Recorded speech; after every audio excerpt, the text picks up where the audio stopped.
Y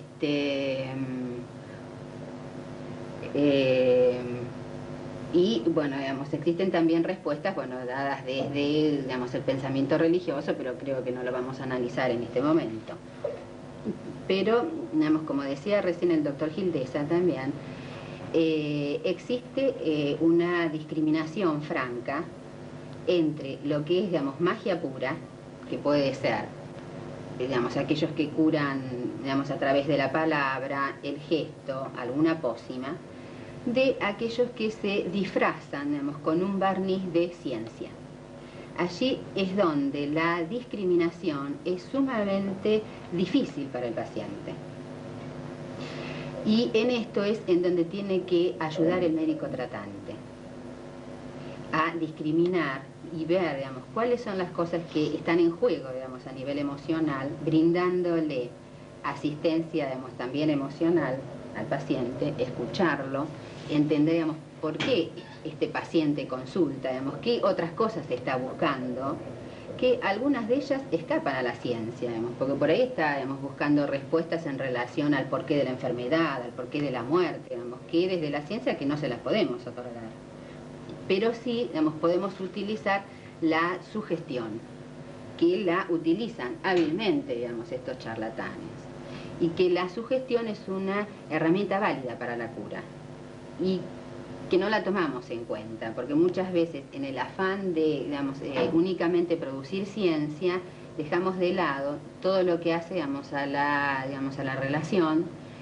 En esto, digamos, cobra importancia básica el hecho de la sugestión sobre el paciente. Sí. Me gustaría, de lo que se estuvo hablando hasta ahora, comentar o tocar dos puntos. Uno, el problema en relación a nuestro país. Parecería un poco también de lo que dijo el doctor y un poco lo que estamos hablando, como que en nuestro país existe una gran propensión al charlatanismo, es nuestro problema. Yo creo que es un problema de la humanidad. Hay muchas estadísticas, pero en Italia, por ejemplo, país del primer mundo, gran desarrollo económico, no me acuerdo exactamente, pero creo que 2 de cada 3 pacientes con cáncer han consultado en algún momento. Pero en Francia es el 86% de los pacientes con cáncer han consultado. Exacto. Y en el Brasil creo que es superior al 90%. O sea, es un problema del ser humano, con distintas motivaciones. Yo creo que es lógico, en Costa Rica tienen otros problemas y otra patología y no se presenta, o en un país pobre del África, pero no es una problemática exclusiva de la Argentina, aunque quizá tenga algunos condimentos en nuestro país. Segundo, ese problema, como recién muy bien lo hablaba la licenciada, entre, o se habló antes también, el curandero de la tribu y el médico, ahora la cobertura técnica, ese barniz que tienen los... Digo yo, ¿es un problema de los médicos? ¿Estamos nosotros solamente ante la problemática del charlatanismo en el cáncer o es un problema general? Porque yo, ¿cómo diferencio un político charlatán de un político de primer nivel con buen soporte técnico? ¿Cómo reconozco yo un presidente de buena capacidad de un charlatán? ¿Cómo reconozco yo un periodista de buena capacidad de un charlatán? Y no soy un experto. Nosotros conocemos nuestro tema y bueno, yo uso algo que es el pensamiento racional. Yo trato de analizar, trato de buscar datos de algo que no entiendo absolutamente nada. Yo espero de los demás que hagan lo mismo, que traten de reconocer cuáles son los buenos médicos y cuáles son los malos, que traten de reconocer la verdad, que traten de leer la información que le están vendiendo o que le quieren ofrecer. Y supongo que hay gente, y eso uno lo ve generalmente, la persona que tiene un pensamiento racional es más resistente a aceptar las terapias alternativas, no sé si eso es bueno o malo, pero las discrimina de cierta manera y reconoce entre líneas dónde está el charlatán. De cualquier manera, yo creo que a veces cualquiera de nosotros puede querer no reconocer al charlatán y aceptar lo que le están diciendo, ¿no? Eso es... Vos sabés que no coincido plenamente contigo, por lo menos algunos números no coinciden contigo, en el sentido que recurrir al charlatanismo no es privativo de clases sociales que implicarían cierta propiedad intelectual.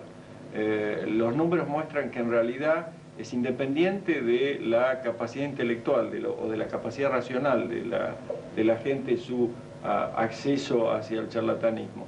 Sí varía qué tipo de charlatanismo. O sea, para la clase, digamos, social, porque acá en realidad hay que marcarlo dentro de clases sociales, las capacidades intelectuales a veces, Para aquellas personas entonces con una capacidad intelectual mayor, recurren más al charlatanismo denominado científico. Después le vamos a pedir a Ernesto que haga una reseña de los distintos charlatanismos que abundan en nuestro medio. Y para otros es más sencillo, ponerse un sapo frío en la frente. Seguramente un universitario no va a recurrir a ese tipo de charlatanismo, pero sí va a tomar el Orbis 300 que viene de Alemania, que tiene una fórmula médica escrita y demás, que también es charlatanismo. O sea, depende de qué tipo de charlatanismo van a recurrir. Sí, no, quizás yo no lo supe transmitir bien. No quise decir que a medida de que la persona es más racional o de mayor capacidad intelectual acepta menos.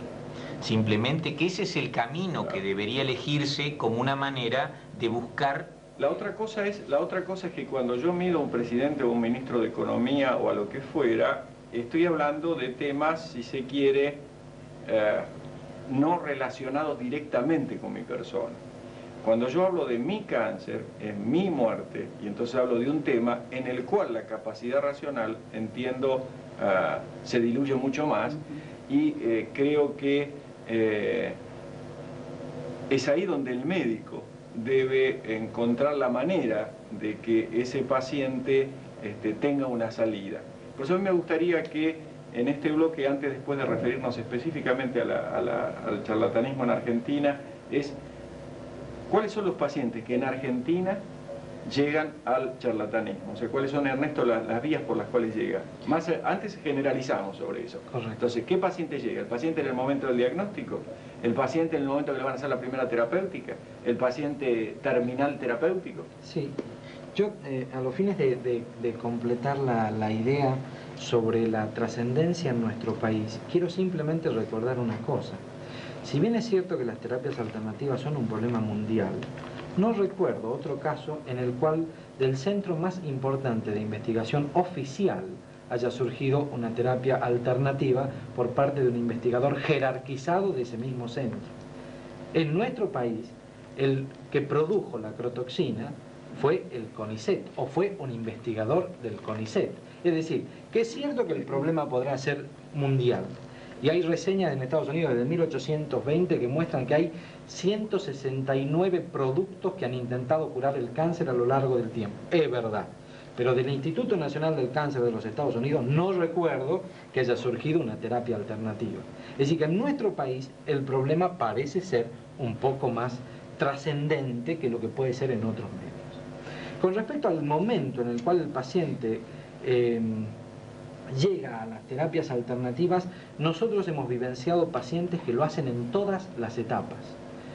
Casos dolorosísimos como los de pacientes con tumores curables de cabeza y cuello, en el cual un pequeño tumor factible de ser resecado y eventualmente curado con terapéuticas estándar, perdió su chance de curación porque ante el diagnóstico del cáncer fue a tratamiento con Hansen. Y cuando volvió la paciente, en esos momentos tenía un voluminoso tumor de cabeza y cuello y sus chances de curación eran prácticamente nulas. Pacientes que han recurrido a terapias al charlatanismo médico ante la presencia de nódulos sin diagnóstico. Los hemos visto en mama. Nódulos que eventualmente nunca fueron cáncer y que recurrieron a terapias alternativas. Pacientes que están recibiendo terapias alternativas profilácticas y preventivas, familiares de pacientes con cáncer, por ejemplo. Si no está aprobado para tratamientos científicos, que eso sea útil, mucho menos lo está para tratamientos no científicos. Pacientes que están haciendo concomitantemente terapias alternativas y terapias curativas, lo cual supone un riesgo muy importante en cuanto a que unas terapias tienen como toxicidad disminuir las defensas y ponen al paciente en mayor riesgo de infección, y las otras terapias usan vías parenterales, es decir, se lesiona la piel, como es el caso del Hansen, y mayores índices de infecciones. Y por supuesto, pacientes que en la etapa de incurabilidad, sean terminales o no, recurren a estas terapias ante la ineficacia de las terapias convencionales. Pero yo diría que esas distintas secuencias que abarcan toda la gama, desde el prediagnóstico hasta la etapa terminal, marcan básicamente que la gente, como bien mencionaba el doctor Casab, ignora la capacidad o la posibilidad de curación de un número importante de tumores, en primer lugar. Y en segundo lugar, muchas veces se encuentra ante la información errónea de un pronóstico ominoso en tumores curables. Y en tercer lugar, los médicos no se forman adecuadamente en brindar tratamientos paliativos a los pacientes cuando están en etapa de incurabilidad. Eduardo. No, me quedo preocupado en saber si somos mejores o peores con respecto al manejo de este problema en nuestro país. Sí, es verdad, yo no lo había enfocado desde el punto de vista de la acrotoxina y su antecedente, pero me acordaba, por ejemplo, que hace más de 25 años que el Uruguay vende el lisado de corazón en las farmacias, lo aprobó el Ministerio de Salud Pública del Uruguay como remedio contra el cáncer, 30 años. Que en España se vende el Rasabe, se vendía en varias formas farmacéuticas como medicamento contra el cáncer. Que el Orbi viene aún, y el que lee alemán lo ve en el papelito, y dice mejora el estado general, etcétera, etcétera. Y en algún, no sé si lo habrán cambiado, decía que tenía efectos sobre ciertos tumores. Es decir, lo vende oficialmente dentro de un país que considero que tiene un estándar de calidad aceptable. Así que, claro, no salió del Instituto Nacional de ese país. Pero los caminos son diversos. Puede ser que no haya salido, pero es bien claro el caso de la Etril en los Estados Unidos, donde la presión del público y del Congreso norteamericano llevó, es otro mecanismo, llevó al Instituto Nacional del Cáncer a tener que investigarlo. El resultado fue 0, pero todo el mundo conoce la anécdota que Steve McQueen, cuando tuvo su cáncer de pulmón, cruzó la frontera, se fue a la clínica de Tijuana donde estaba el Laetrile y se hizo el Laetrile. Sí, lo que sucede es que yo creo que uno debería distinguir claramente lo que significa permitir la venta de productos cuya eficacia es eventualmente placebo. Nosotros lo tenemos en nuestra farmacia con una cierta clase de crema que aseguran la potencia sexual, siempre y cuando uno apague la luz. Da la impresión que si uno deja la luz prendida no sucede eso mismo. Y eso se vende activamente. Yo no sé si tiene pruebas científicas de que eso sea útil o no sea útil, pero eventualmente es una terapéutica que está permitida y que se vende en la farmacia. Lo otro es el producto de la investigación teórica de un centro de investigación nacional.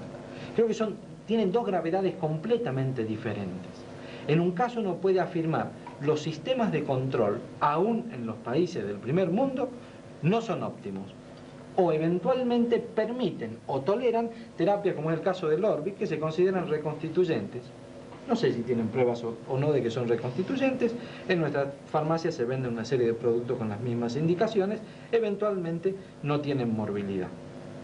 Y el otro problema es que el fruto de uno de los centros más importantes de investigación sea un producto que tuvo difusión pública, que generó grandes expectativas y estudios posteriores demostraron su inutilidad. Pero algo más grave todavía.